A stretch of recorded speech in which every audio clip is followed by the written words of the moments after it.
Hey, what's up guys? I know I said I was going to be diving into David Harvey stuff, but I've actually been reading Jason Moore's book called Capitalism in the Web of Life, and he's talking about the unpaid work and labor, the appropriation of unpaid labor that is foundational to the accumulation of capital.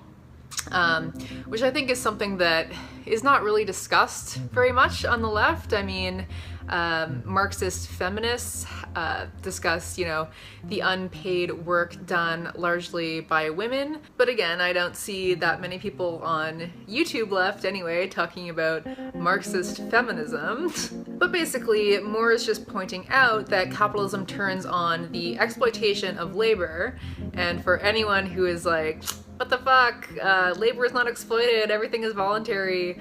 I'm not even gonna touch the voluntary thing, but when I say exploitation of labor, I just mean that workers are not paid the full value of their social labor, which is how profits are produced and had, right? So capitalist reproduction turns on the exploitation of labor and the appropriation of cheap natures. And Moore calls this nature with a capital N to signify that it also includes human natures and various other things. So like I said, women, slaves, animals, other ecological services. Basically, cheap natures refers to the reproduction of life which is external to capital.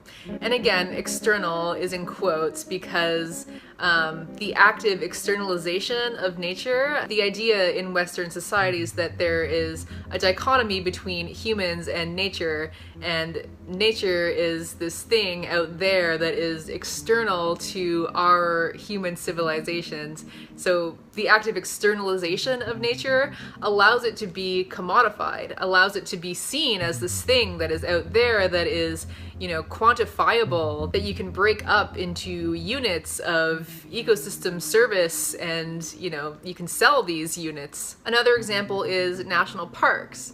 Like, we view conservation as conserving these bounded spaces of wilderness over here, separate from where we are over here living our modern capitalist lives, and somehow we feel as though this is an appropriate way to conserve, or this is an appropriate, or not appropriate, but a sustainable relationship between humans and nature, thinking that this is sustainable because it's okay, we're conserving this other area over here in which we engage through, tourism and leisure.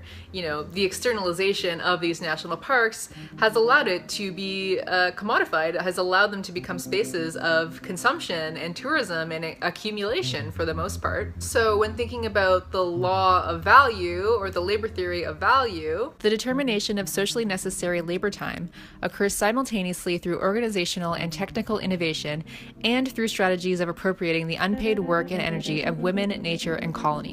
Absent massive streams of unpaid work and energy from the rest of nature, including that delivered by women, the cost of production would rise and accumulation would slow. Every act of exploitation of commodified labor power therefore depends on an even greater act of appropriation of unpaid work and energy.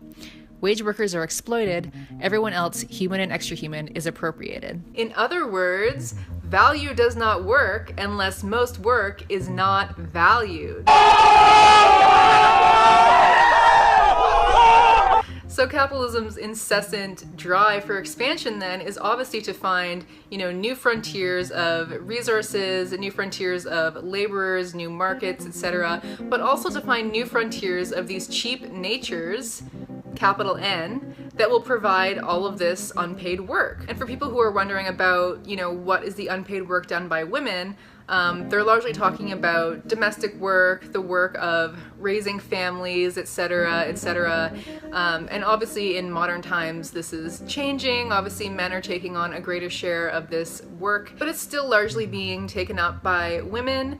And, you know, this is still obviously unpaid work that women are doing to further the capitalist system, and it obviously puts them at a disadvantage if they want to re-enter the job market, etc., etc. And in a similar vein, I also think about animals who are stuck and trapped in like the horrible industrial agriculture industry, and you know, their work, their unpaid work is to reproduce, you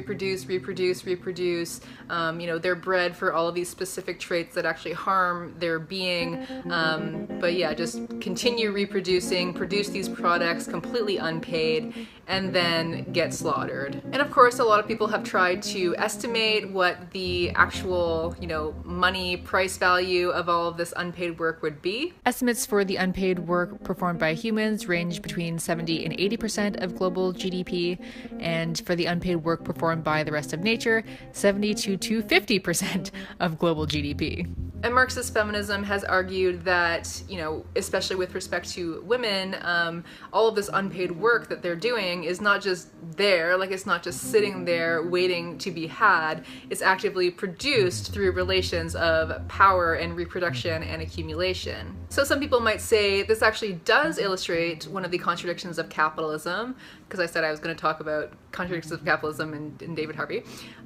So, you know, it might illustrate the contradiction between exchange and use value. But this is actually kind of a dangerous road to go down, because if we say that, you know, the problem is that most things that have use value, like within nature, have no exchange value and thus no real value under capitalism, it'll lead to, or it is leading to, you know, what we're seeing now, where people are just like, okay, well, all we need to do then is just put a price on all of these ecosystem services. Like, that's all we need to do. We just need to give exchange value to all of these, you know, intricate, intimate, little, almost unquantifiable things that nature is doing, and then people will save it. I think I'll have to do a whole other video about this, because I could honestly like say so much about it. Karl Polanyi calls these, you know, fictitious commodities because they aren't actually produced for the market. They aren't actually produced through labor, and so they're, you know, our valuation of them is just completely arbitrary. And two really good articles are coming to mind. The first is The Nature That The Nature That Capital Can See by Robertson.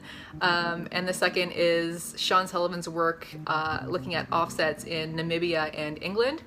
But I'll go into those examples in another video, because they are both just like, they are just insane. It just shows how completely like piecemeal and arbitrary and just shaky and ridiculous a lot of this like science is that is determining the value of these offsets or ecosystem services. But I think I'll stop there for now. So yeah, hopefully you got something from this. Like, comment, share, subscribe, and I'll see you in another video.